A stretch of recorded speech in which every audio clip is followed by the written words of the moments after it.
Hello everybody, and thanks for joining us for our monthly newsletter that we're just going to call Inside Presence. We hope to be coming to you every month. Doug will come to you in articles, and I'll have an article, and we'll probably have videos of different styles. Sometimes Doug and I will be together, sometimes separate like today. But we're glad that you've joined us because you're important to us, and we want to give you these updates so you know exactly what's going on. Now, to reframe where we are just as a ministry, we talk a lot about theology because theology is the story or the gold standard behind our currency.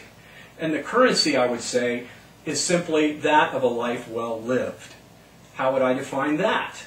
Well, I would really define it as a contemplative life that exercises body, mind, soul, and spirit in the reintegration of self and culture and nature. And we're going to have a lot of teaching about that as the months go by.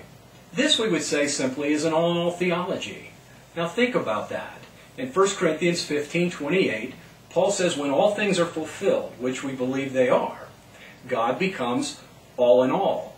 And there are incredible ramifications to that that we just want to parse out as time goes by.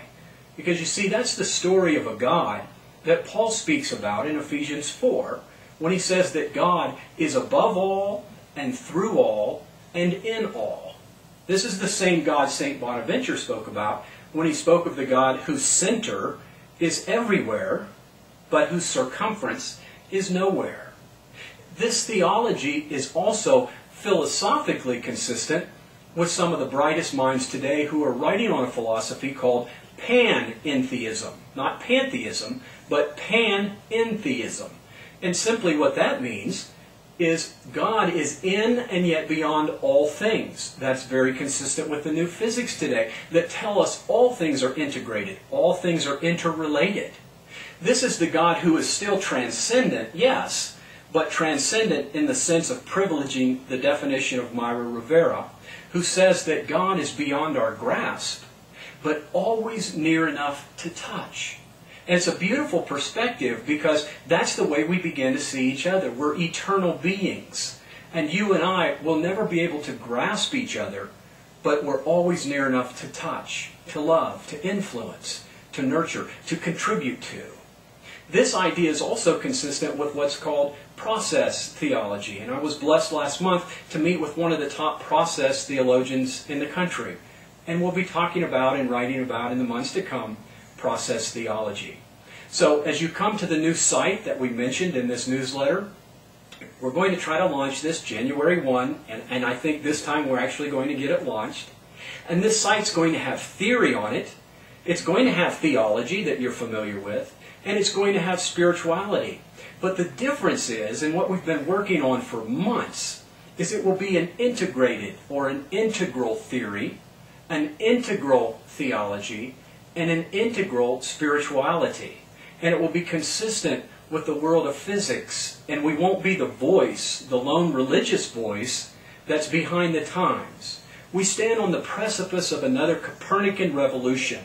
And you remember in those days, the church held that the earth was the center of our solar system. And everything evolved around the earth. And Copernicus said, no, I think it's different than that. And so what happened was the church ended up being out of step with the reality of the science of its day. We find ourselves in a similar position today. The new physics tells us that we live in an integrated, interdependent world. Well, guess what? Another name for that, theologically, would be the world of a God who is all in all. That's the story that's unique to presence. That's the story that we're working together to take to the world. And what an awesome, awesome story that is, and privilege it is. Because we are, as Peter says in 2 Peter 1:4, partakers of the divine nature. Just think if the world could see that. Now we would have a world that's reintegrated in the self and culture and nature. So we're going to be talking about that in our monthly newsletters. We've just got a couple more before the new year, and then you're going to have plenty of articles to read. You're going to have plenty of videos to watch and teaching tools to help you reframe what we think is the greatest story ever told in even greater ways. So we're excited you're walking with us. You've read the newsletter. You know we need help. If you can help at all at this time, we would appreciate it. Any gifts you can give would be great. We're trying to launch a whole new way of thinking about and talking about fulfilled prophecy, talking about the story of the God who's all in all. I'm glad you're with us in that story. I look forward to the journey. I look forward to seeing you soon.